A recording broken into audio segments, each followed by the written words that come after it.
Olá, boa noite. Já estão valendo as mudanças que o governo fez por medida provisória na reforma trabalhista. As alterações fazem parte de um acordo feito na época da aprovação da lei aqui no Congresso. A MP alterou as regras do trabalho intermitente, aquele em que a remuneração é calculada pelas horas trabalhadas. O texto garante aos empregados dessa modalidade o direito a férias em até 3 períodos, salário maternidade e auxílio-doença, mas proíbe o seguro-desemprego. O trabalhador que hoje tem um contrato com tempo indeterminado só poderá migrar para o trabalho intermitente na mesma empresa depois de 18 meses.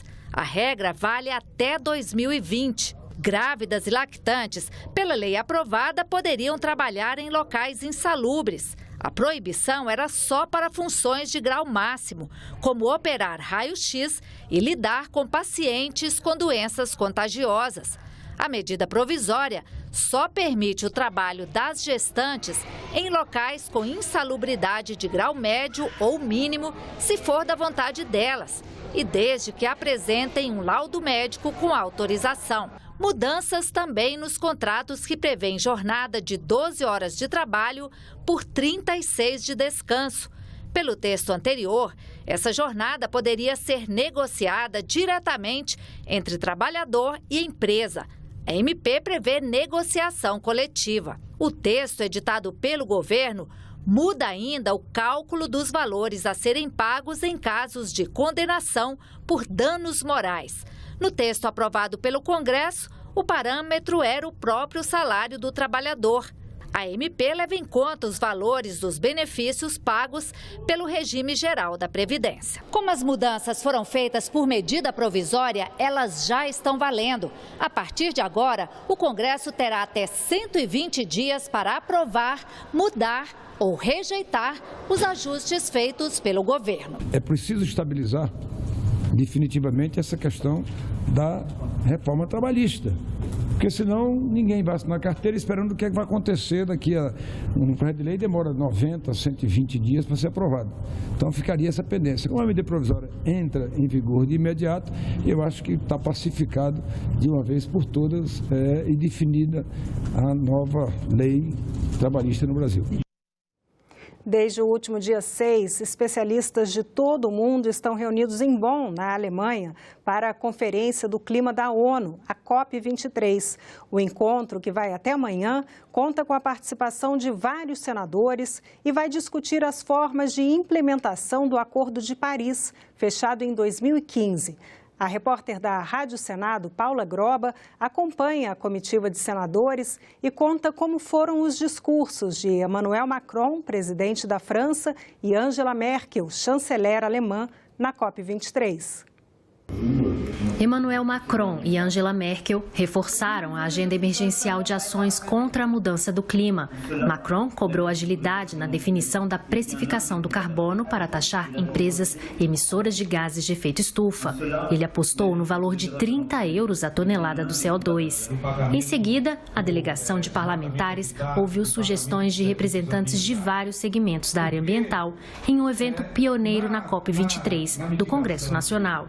Mostra, assim, um empenho por debater o tema, um empenho por acompanhar todos os desafios derivados dessas negociações internacionais.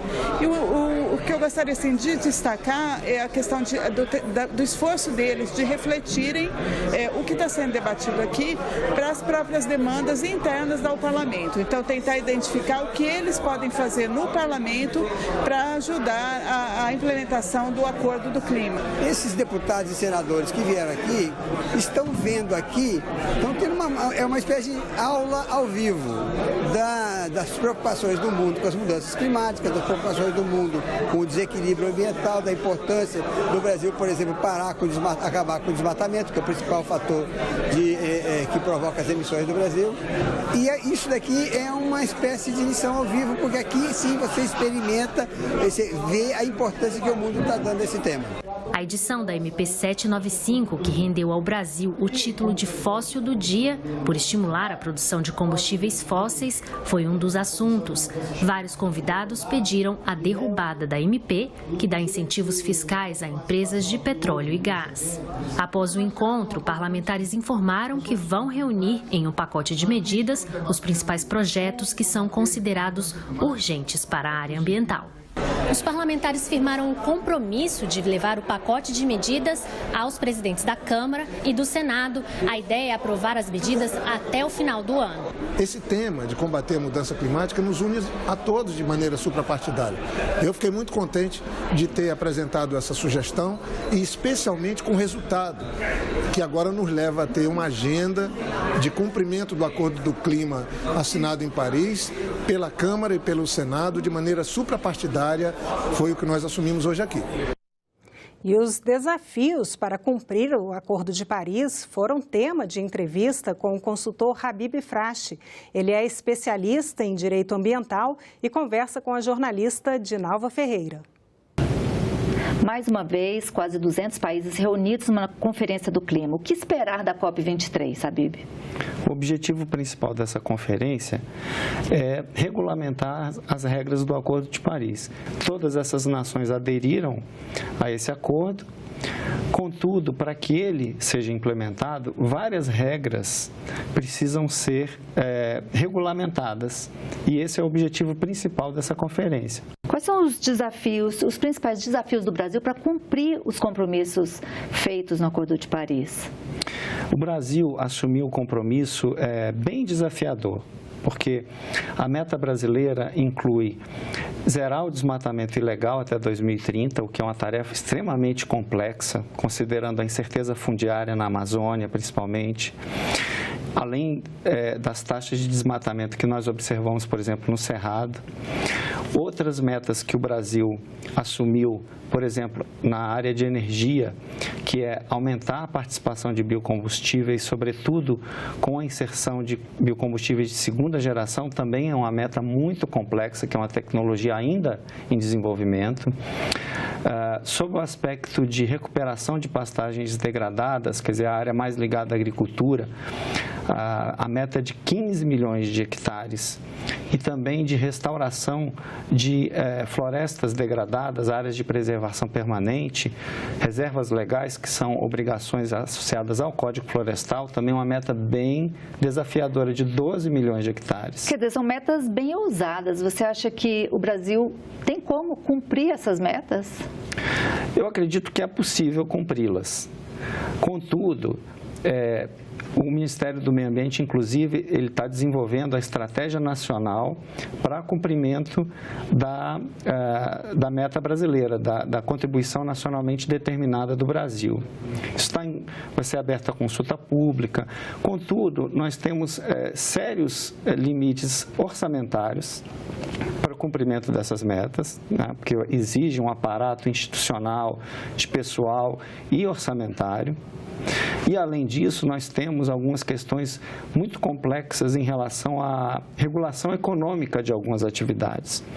Então, por exemplo, para você desenvolver o setor de energia, você não mexe nele só de canetada, você precisa de uma regulação econômica que permita que esse setor se desenvolva a contento. Isso não é uma tarefa simplória. Nossa.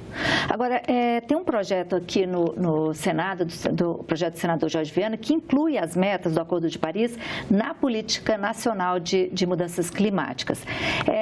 Isso pode garantir um reforço a mais para que as metas sejam cumpridas ou não muda nada? O que nós entendemos é que o texto que o senador João Capiberibe, que é o relator na CMA dessa matéria, apresentou, ele até um pouco mais, ele aperfeiçoa o projeto do senador Viana, porque em vez dele estabelecer anos e metas, ele estabelece que as obrigações que o Brasil assumiu no Acordo de Paris fazem parte da Política Nacional de Mudanças mudança do clima, sem especificar números, porque a cada 5 anos os países vão ter que apresentar novas obrigações, novos compromissos, e esses compromissos têm que ser cada vez mais ambiciosos. Então fica difícil você a cada 5 anos alterar uma lei para incluir as novas metas. Mas esse relatório do senador Capiberibe ainda não foi votado na CMA. Tá certo, muito obrigada. Obrigado a você. O governo deve ser obrigado a comprar remédios para doenças raras que não estão na lista do SUS ou que não têm registro na Anvisa. Essa polêmica está em debate no Judiciário e também no Senado. Veja na coluna Salão Nobre, com a jornalista Glauciene Lara. Hoje, os remédios para doenças raras custam 7 bilhões de reais por ano aos cofres públicos. Por isso, os governadores entraram com ação no Supremo Tribunal Federal, questionando se o Estado é obrigado a fornecer medicamentos que não estão na lista do SUS. O STF ainda não decidiu. Para o senador Eduardo Amorim, que é médico e já foi secretário de Saúde Pública, o SUS deve sim comprar esses remédios. Mas para diminuir os custos, ele sugere um censo das doenças raras que faria o levantamento das necessidades e permitiria aos governos fazer compras mais eficientes e até quebrar patentes se for preciso.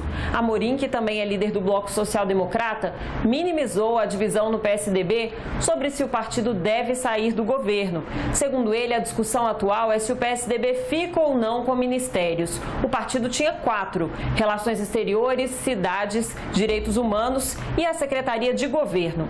Agora tem 3, depois da saída de Bruno Araújo do Ministério das Cidades na última segunda-feira.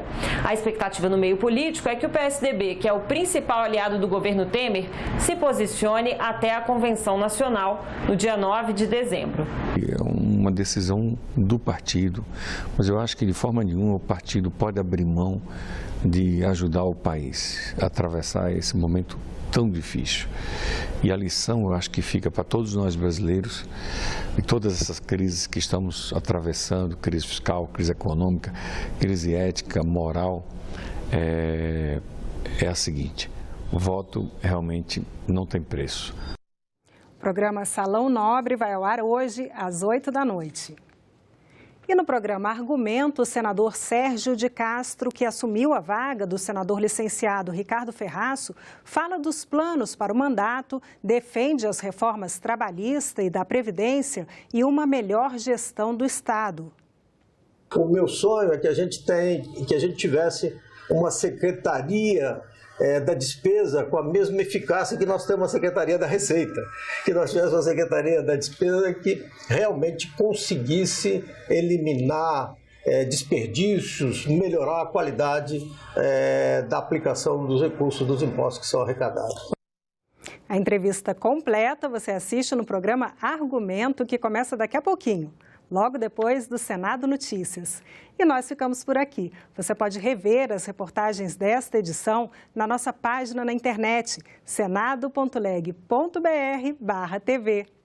Muito obrigada pela companhia. Continue sintonizado aqui na TV Senado.